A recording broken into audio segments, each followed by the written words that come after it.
की बिझनेस मोठा होण्यापेक्षा जेव्हा सुरुवातीला तुम्ही सुरू करताय बिझनेस एखादा, तर सुरुवातीपासूनच त्याचा ट्रेडमार्क घ्यावा. ट्रेडमार्क घेण्याने काय होतं की ते नाव जे आहे, त्याचा फॉन्ट आहे, त्याचा कलर आहे, हे तुम्हाला असोसिएट होतं. म्हणजे हे त्या ट्रेडमार्कवरनं फक्त तुम्हीच ओळखले जात. आज आपण सौरभ रायरेकर सरांकडे आलेलो आहोत आणि आजचा विषय आहे इंटेलेक्चुअल प्रॉपर्टी राईट्स, ज्याला मराठीमध्ये बौद्धिक संपदा असे म्हणतात. आज आपण त्यांच्याकडून इंटेलेक्चुअल प्रॉपर्टी राईट्स याबद्दल माहिती जाणून घेणार आहोत आणि त्याच्या विविध प्रकारांविषयी चर्चा करणार आहोत. नमस्कार सर. नमस्ते. तर सगळ्यात आधी IPR म्हणजे काय हे आमच्या प्रेक्षकांना समजून सांगा. IPR म्हणजे intellectual property rights. Intellectual property rights म्हणजे तुम्ही तुमच्या इंटलेक्टनी जे काही इन्व्हेंट केलेलं आहे, ती नवीन गोष्ट आहे, त्याचे हक्क. साध्या भाषेत आणि सोप्या भाषेत सांगायचं झालं तर तुमच्या इंटलेक्टनी, तुमच्या बौद्धिकदृष्ट्या तुम्ही जे काही निर्माण करता त्या संदर्भातले हक्क. आता हे हक्क हे इनहेरंट नाहीये. इनहेरंट म्हणजे उपजत नाहीये, त्याला हक्क प्रदान करावे लागतात आणि ते प्रदान करते सरकार. त्यामुळे त्याला इंटेलेक्चुअल प्रॉपर्टी राईट्स म्हणजे बौद्धिक मालमत्ता हक्क असं संबोधलं जातं किंवा बौद्धिक संपदा हक्क असं संबोधलं जातं. आता सर याचे काही प्रकार आहेत का? हो, अर्थात बौद्धिक संपदेचे अनेक प्रकार आहेत.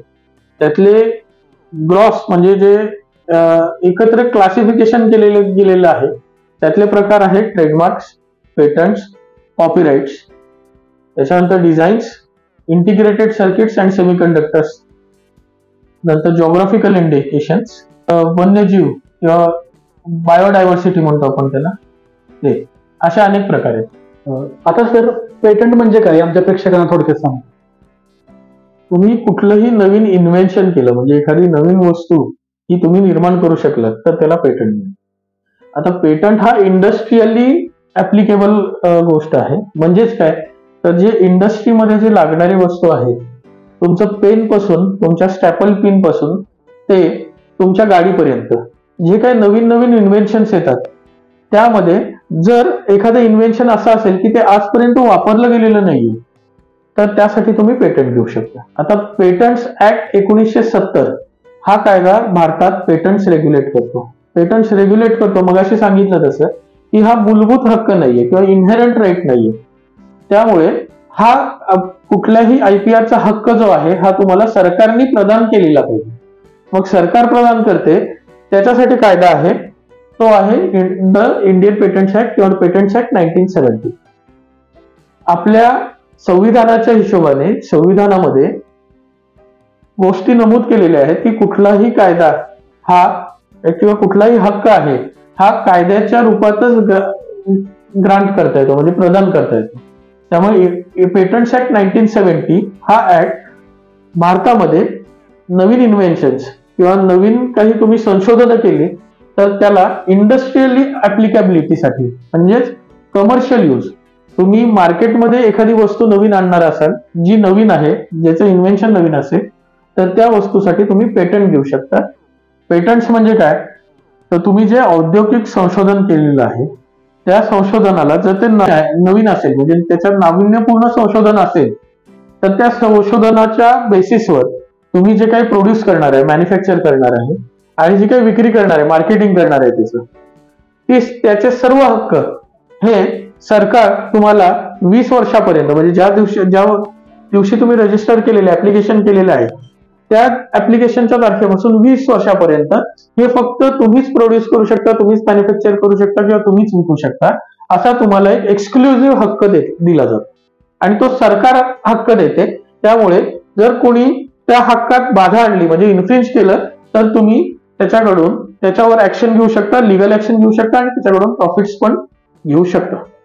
सर अनेकदा आपण सॉंग्स ऐकतो तर तिथं त्याच्या खाली असं कॉपीराइट वगैरे लिहिलेलं असतं, मग ते कॉपीराइट ही काय संकल्पना आहे? आता कुठल्या बौद्धिक संपदेला कुठला हक्क घ्यायचा हे आपल्या सर्व कायद्यांमध्ये डिफाईन केलेलं आहे. म्हणजे इंडियन पेटंट्स ऍक्ट असेल किंवा कॉपीराइट्स ऍक्ट असेल, जॉग्राफिकल इंडिकेशन्स ऍक्ट असेल, असे वेगवेगळे कायदे वेगवेगळ्या गोष्टींसाठी. ट्रेडमार्क ऍक्ट ते काय तर तुम्ही जे गाणी असतील किंवा जे कल्चरल एखादी ऍक्टिव्हिटी असेल, एखादा नाच असेल, गाणी असतील, तुमचा आवाज असेल, एखादं गाणं कंपोजिशन असेल, तर ह्या सर्व गोष्टींसाठी कॉपीराइट्स हा कायदा आहे आणि त्या कायद्याखालीच तुम्ही या संदर्भात तुम्ही रजिस्ट्रेशन घेऊ शकता.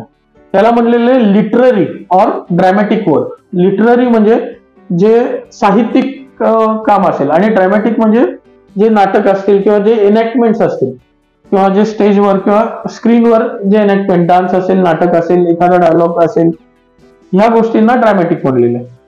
तर सिनेमॅटोग्राफिक, व्हिडिओग्राफिक, ड्रॅमॅटिक किंवा कल्चरल अशा वेगवेगळ्या ज्या ऍक्टिव्हिटीज आहेत त्याच्यासाठी तुम्ही कॉपीराइट्स घ्यावे लागतो. याच्यात लिटररी म्हणजे तुम्ही एखादं पुस्तक लिहित असाल, एखादी कथा लिहित असाल किंवा एखादी स्क्रिप्ट लिहिली असेल तर त्यासाठी पण कॉपीराइट्स कायद्याखाली तुम्हाला रजिस्ट्रेशन घ्यावं लागतं. आता तुम्ही म्हणाल की मी ट्रेडमार्क्ससाठी जाऊ शकतो का? तर नाही. प्रत्येक ऍक्ट मध्ये म्हणजे प्रत्येक कायद्यामध्ये काही एक्सक्लुजन्स दिलेले आहेत. म्हणजे जे कॉपीराइट्स मध्ये रजिस्टर होऊ शकतं ते बाकी कुठल्याही कायद्यामध्ये रजिस्टर होऊ शकत नाही. त्यामुळे प्रत्येक ऍक्टिव्हिटीसाठी म्हणा किंवा प्रत्येक इन्व्हेन्शनसाठी म्हणा वेगवेगळे कायदे. जर इंडस्ट्रियल इन्व्हेन्शन असेल तर तो पेटंट्स ऍक्ट मध्ये जातो. पण तुमचे सॉंग्स असतील, तुमचे व्हिडिओज असतील, फिल्म्स असतील, पिक्चर असतील, तुम्ही एखादी गोष्ट लिहिलेली असेल किंवा एखादा स्किट केलं असेल, एखादा ड्रामा असेल, एखादा डायलॉग असेल, जे काही आर्टिस्टिक नेचर मध्ये आहे त्या सर्वाला कॉपीराइट्स ऍक्ट ऍप्लिकेबल होतो. तुम्ही बोलताना ट्रेडमार्क्स बद्दल बोलला, मग ट्रेडमार्क्स हे कोणत्या गोष्टींसाठी ऍप्लिकेबल असतात? आम्हाला एक छोटीशी मजा सांगायची म्हणून, आजकाल ट्रेडमार्क्सची सगळ्यात जास्त गरज आपल्याला आहे. तुम्ही बघितलं असाल की वेगवेगळे चहाचे प्रकार आहेत, वेगवेगळे वडापावचे प्रकार आहेत, प्रत्येकाने आपलं नाव दिलेलं आहे आणि ती नावं काही चेंजेस करून म्हणजे थोडीफार बदल करून ती वापरली जातात. काही मोठे ब्रँड्स आहेत, मग ते खाद्यपदार्थाचे ब्रँड्स असतील किंवा मॉल्स असतील, तर तिथे तुम्ही बघितलं असेल तिथं आयदर त्या नावाच्या वरती तुम्हाला एक आर दिसेल, एक गोल सर्कल मध्ये आर दिसेल किंवा TM दिसेल. ट्रेडमार्क जे आहे ते तुमच्या व्यवसायासाठी किंवा तुमच्या बिझनेससाठी तुम्ही जो मार्क वापरलेला आहे ज्याच्यामुळे तुमचा बिझनेस जरी एखाद्याला वाचता आलं नाही तरी त्याचा एम्ब्लेम बघून किंवा एखादा त्याचं नावाचा कलर कॉम्बिनेशन बघून ते तुम्हाला आयडेंटिफाय करू शकेल, त्याला ट्रेडमार्क म्हणतो आपण. आता चहा उदाहरणार्थ किंवा वडेवाले असे भरपूर नावं आहेत आजकाल. मग विशिष्ट ते नाव असेल, समजा की XYZ वडेवाले, मी स्पेसिफिक कुणाचे नाव घेत नाही आता, पण समजा XYZ वडेवाले असं नाव असेल, त्याचा कलर कॉम्बिनेशन आणि त्याचं नावाचा फॉर्म, हे नाव हे जेव्हा रजिस्टर करायचं असेल आणि ह्याच्यावर तुमचाच हक्क तुम्हाला दाखवायचा असेल, कारण आजकाल भरपूर फ्रँचायझी मॉडेल्स वाढलेले, छोटे छोटे व्यावसायिक आहेत त्यांना फ्रँचायझीज घ्यायच्या असतात, मग त्या फ्रँचायझीची व्हॅल्युएशन कुठनं होईल? तर ट्रेडमार्क. त्यामुळे मी तर म्हणतो की बिझनेस मोठा होण्यापेक्षा जेव्हा सुरुवातीला तुम्ही सुरू करताय बिझनेस एखादा, तर सुरुवातीपासूनच त्याचा ट्रेडमार्क घ्यावा. ट्रेडमार्क घेण्याने काय होतं की ते नाव जे आहे, त्याचा फॉन्ट आहे, त्याचा कलर आहे, हे तुम्हाला असोसिएट होतं. म्हणजे हे त्या ट्रेडमार्कवरनं फक्त तुम्हीच ओळखले जात. मग त्याचं कोणी इमिटेशन केलं, चीप इमिटेशन असू दे किंवा इमिटेशन असू दे, त्याचं कोणी कॉपी केली तर तुम्ही ती कॉपी थांबवू शकता. तुम्ही आता ट्रेडमार्क एक्सप्लेन करताना डिझाईन बद्दल बोलला, पण डिझाईन हा एक वेगळा प्रकार आहे, आधी सांगितलेलं तुम्ही. मग ट्रेडमार्क्स आणि डिझाईन यामध्ये फरक काय? मी मगाशी सांगितलं सारखं की प्रत्येक बौद्धिक संपदेला वेगवेगळ्या कायद्यांमध्ये संरक्षण मिळालेलं आहे. डिझाईन्स म्हणजे ह्याच्यात तुमचे फॉन्ट डिझाईन किंवा तुमच्या ज्या दुकानासाठी व्यवसायासाठी वापरलेले डिझाईन्स हा वेगळा भाग आहे. तुम्ही एखादा ट्रेडमार्क करता म्हणजे तुमच्या व्यवसायासाठीचा तो एक सील म्हणा किंवा तो मार्क म्हणा, तो करता तेव्हा ते ट्रेडमार्क मध्ये जातं.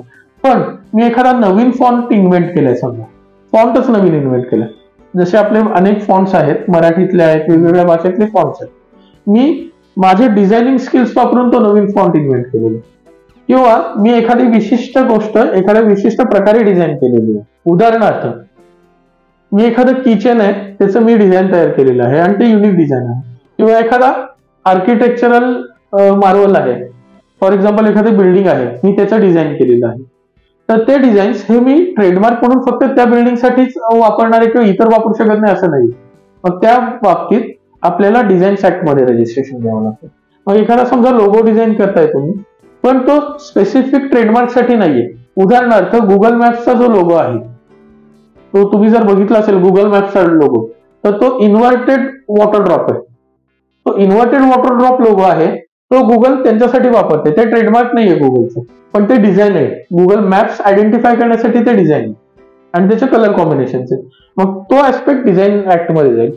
पण हे जर एखाद्याने ट्रेडमार्क म्हणून वापरायला ची गरज वाटली एखाद्याला, तर त्याला त्याच्यात कलर कॉम्बिनेशन चेंज करून त्याला स्पेसिफिकली नाव देऊन ते ट्रेडमार्क्स मध्ये रजिस्ट्रेशन करावं लागेल. तर तुम्ही आधी सांगितल्याप्रमाणे जिओग्राफिकल ऑप्शन असतील, वन्यजीव असतील किंवा प्लांट व्हरायटीज असतील, याबद्दल काय कायदे आहेत? तुम्ही कदाचित ऐकलं असेल की तुम्ही ज्या शहरात जाता त्या शहराची एखादी गोष्ट फेमस असते. उदाहरणार्थ सातारा जर म्हणलं तर मी साताऱ्यासाठी कंदी पेढा प्रिफर बरोबर. पण तुम्ही ओळखू शकणार नाही की कुठला कंदी पेढा खरा कंदी पेढा. बरोबर. किंवा मी स्ट्रॉबेरी म्हणलं, महाबळेश्वरची स्ट्रॉबेरी मानली जाईल. बरोबर. आता महाबळेश्वरची स्ट्रॉबेरी ही जर मी समजा उगवली मनालीमध्ये, तर ती महाबळेश्वर स्ट्रॉबेरी होते का? कारण फेमस आहे महाबळेश्वरची स्ट्रॉबेरी. महाबळेश्वरमध्ये स्ट्रॉबेरीचं प्लांटेशन केल्यानंतर तिथले जे मिनरल कंटेंट्स आहेत किंवा सोर्सेस आहेत, त्याच्यामुळे जो स्ट्रॉबेरीला एक टेक्स्चर येतो, कलर्स येतात, त्याच्यावर जे तुम्हाला आश्चर्य वाटेल, स्ट्रॉबेरीवर जेवढ्या बिया आहेत त्याच्यावरनं पण डिफरन्शिएशन होतं की स्ट्रॉबेरी कुठली आहे. हे आपल्याला माहित नसतं युजली. आपण स्ट्रॉबेरी दिसली की खरेदी करतो, पण त्याच्यावर किती बिया आहेत, स्ट्रॉबेरीच्या वरती ज्या बिया दिसतात आपल्याला, त्या किती बिया आहेत त्याच्यावरनं पण क्लासिफाय होतं की कुठली स्ट्रॉबेरी. तर ते महाबळेश्वर स्ट्रॉबेरी म्हणलं. आता महाबळेश्वर स्ट्रॉबेरी हा एक महाबळेश्वरातला एखादा व्यक्ती किंवा एखादाच बिझनेस प्रोड्यूस करतो का? तर नाही. तो महाबळेश्वरमध्ये अनेक फार्मर्स आहेत, अनेक शेतकरी आहेत, अनेक बिझनेसमॅन आहेत जे या बिझनेसमध्ये आहेत. मग त्या रिजन स्पेसिफिक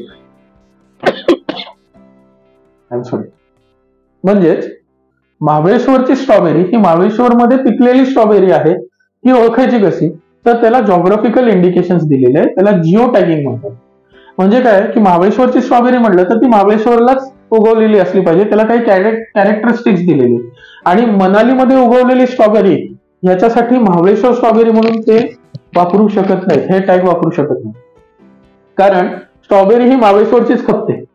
बरोबर. तसंच कंदी पेढा, तुम्ही उद्या समजा कर्नाटकातल्या एका गावामध्ये पेढे तयार करत असाल आणि त्याला म्हणत असाल सातारी कंदी पेढा, आणि तिथून तो विकला जात असेल, ग्लोबलायझेशन आहे, त्यामुळे विकताना कुठेही प्रोड्यूस करू शकतो आणि कुठेही विकू शकतो. पण मग सातारी कंदी पेढा कुठला? तर ते सातारी कंदी पेढ्याला टॅग आहे की तो साताऱ्यात विशिष्ट पद्धतीनंच तयार झालेला पेढा आहे, त्याला सातारी कंदी पेढा. तर हे झाले जॉग्राफिकल इंडिकेशन. तुम्ही ऐकून असाल हळदीवर पेटंट घेतलं गेलेलं अमेरिकेमध्ये, बरोबर. त्याच्या हळदीवर पेटंट घेतलेलं म्हणजे काय केलेलं त्यांनी की हळदीचे वेगवेगळे प्रोडक्ट्स याच्यावर प्रोडक्ट्स तयार केले आणि त्यांनी त्या प्रोडक्ट्सच्या मॅन्युफॅक्चरिंगवर म्हणजे प्रोडक्शन आणि त्याच्या मार्केटिंगवर पेटंट घेतलं, ग्लोबल पेटंट घेतली. पण जॉग्राफिकल इंडिकेशन हळद जी आहे भारतामध्ये हळद ही सर्वात जास्त औषधी हळद तयार होते. मग त्याच्यात काळी हळद असू दे की आपण रेग्युलर वापरतो ती हळद असू दे. जॉग्राफिकली भारतातल्या हळद आहे ह्याला मेडिसिनल प्रॉपर्टीज ह्या जास्त आहेत किंवा हायएस्ट आहेत. मग त्या हळदीला जॉग्राफिकल इंडिकेशन येते.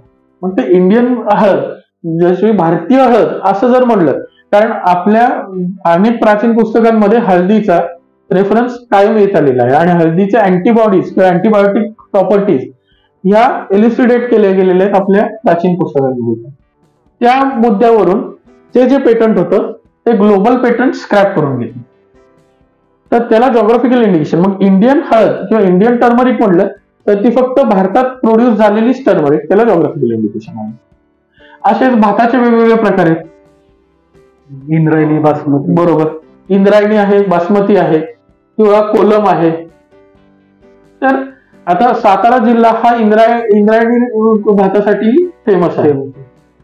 सातारा आहे, पुणे आहे, असे अनेक जिल्हे आहेत. मग त्याच्यातला एखादा वाण असेल ते सातारा जिल्ह्यातलं पूर्ण वेगळं असतं आणि पुणे जिल्ह्यातली त्याची चव वेगळी असते, त्याचा वास वेगळा असतो. मग त्या हिशोबाने ते टॅग होतात. म्हणजे तिथले जे प्रॉपर्टीज आहेत, तिथले लोकल प्रॉपर्टीज आहेत, त्याच्या बेसिसवर ते टॅग होतात. त्यामुळे त्याला जिओ टॅगिंग म्हणतात किंवा जिओग्राफिकल इंडिकेशन. आणि सर असं होतं की जर आपला एखादा कॉपीराइट असतो किंवा आपलं एखादं डिझाईन असतं, आपला ट्रेडमार्क असतो, ते लोक कॉपी करतात. मग अशा वेळी अशा लोकांना रोखण्यासाठी आपल्याकडे काही उपाय असतात का? तुम्ही जर रजिस्टर्ड असाल, ट्रेडमार्क तुमचं रजिस्टर केलेलं असेल, आणि मगाशी बोलता बोलता मी एक गोष्ट सांगितली तुम्हाला की तुम्ही तुमचा व्यवसाय सुरू केल्यापासून ट्रेडमार्क लगेच घ्या. त्याचं सिग्निफिकन्स आहे की तुम्ही जर प्रायोरिटी म्हणतात त्याला, तुम्ही जर तुमची प्रायोरिटी, तुम्ही जर ट्रेडमार्क आधी रजिस्टर केला असेल आणि नंतर तो ट्रेडमार्क दुसऱ्यांनी वापरला असेल टाइम सिक्वेन्स मध्ये, तर तुमचा ट्रेडमार्क हा परसिस्ट होतो, तुमचे हक्क ते अबाधित राहतात. आणि समजा तो दुसरा माणूस वापरत असेल तर पहिली तुम्ही त्याला नोटीस द्यायची, लिगल नोटीस, की हा ट्रेडमार्क माझ्या नावाने रजिस्टर्ड आहे, हा तू वापरू शकत नाही. आणि तरी त्याने ऐकलं नाही तर त्याच्यावर एक सिव्हिल सूट दाखल होऊ शकतो. याचं इम्प्लिकेशन तुम्हाला सांगतो फक्त, की त्या माणसाने जेवढे काही प्रॉफिट कमवलेलं आहे, आजकाल काय होतं, लोन घेण्यासाठी तुम्हाला इन्कम टॅक्सला प्रॉफिट दाखवावं लागतं, कारण त्याशिवाय लोन मिळत नाही. जेवढं प्रॉफिट जास्त दाखवाल तेवढं जास्त प्रॉफिट. बरोबर. पण तुम्ही जर चोरी केली असेल एखाद्या ट्रेडमार्कची, किंवा तुम्हाला अनावधानानं जरी तुम्ही ट्रेडमार्क वापरला असेल, तर त्या ट्रेडमार्कमुळे तुम्हाला जो प्रॉफिट झालेला आहे तो प्रॉफिट तुम्हाला जो ट्रेडमार्कचा खरा होणार आहे त्याला पे करावे लागतो. त्यामुळे याच्यात सावधगिरी बाळगणं खूप गरजेचं आहे, आणि योग्य सल्ला घेऊन, योग्य काळजी घेऊन तुम्ही ट्रेडमार्क रजिस्टर करणं आणि ते वापरणं हे गरजेचं. धन्यवाद सर, आपण आज इथे आला तर आमच्या प्रेक्षकांना IPR या विषयाबद्दल खूप चांगल्या रीतीने मार्गदर्शन केलं. तसं म्हणायला गेलं तर सर, हा विषय खूप वास्ट आहे. या प्रत्येक प्रकारावर एखादा व्हिडिओ होऊ शकतो, तर पुढच्या वेळी तुम्ही आम्हाला वेळ द्याल आणि प्रत्येक प्रकाराचे एक्सप्लेन कराल अशी मी आशा बाळगतो. धन्यवाद. प्रेक्षक राजाची जर संमती असेल तर आपण अशा अनेक व्हिडिओ अजून करू शकतो आणि ते तुम्ही पब्लिश करू शकतो. तर मित्रांनो, तुम्हाला या विषयाबद्दल काही शंका असेल तर आमच्या कमेंट बॉक्समध्ये नक्की कळवा. आणि जर आपण या चॅनल सबस्क्राईब नसेल केला तर सबस्क्राईब करा, लाईक करा, शेअर करा. धन्यवाद.